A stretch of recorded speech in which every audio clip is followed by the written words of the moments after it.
cold. It's really, really cold. It's winter time. And generally people start looking after their skin, you start looking at how to keep warm, but a lot of mistakes are made with winter hair care.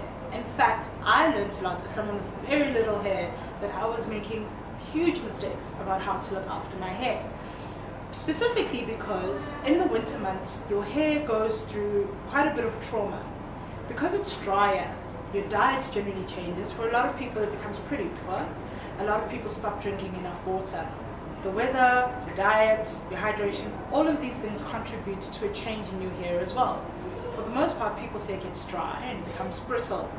But two mistakes are made, two big mistakes. The one is a lot of people don't change their products to then give their hair what they need for winter, and I'll come to that later. The other is the hope is that I will just plait it, braid it, weave it, and it'll be okay until the 31st of August when I need to undo it and look fly for spring. And it doesn't quite work that way. So they recommend that you do your hair, but only keep whatever you're putting in for 6 weeks.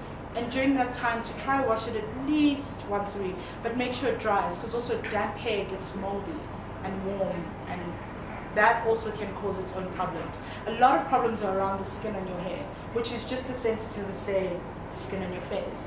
And a lot of the time, people aren't looking after the skin on their hair. So not moisturizing it enough, attacking it with all kinds of things, scratching and peeling and breaking it. So the recommendation is keep it in for 6 weeks, wash it once a week, make sure it dries properly, and don't attack your skin. If your skin is itchy and flaky and dry, make sure that you're keeping it moisturized, because there's obviously something wrong, either medically or it's just dry.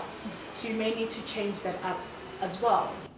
So one of the things you also need to do, in addition to all the moisture you're putting in, so you're drinking enough water, you're putting in a rich butter, petroleum-free sort of cream or butter in your hair.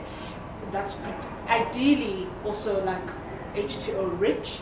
You're also putting in protein, and that usually you do in a hair salon, but you can do it at home as well.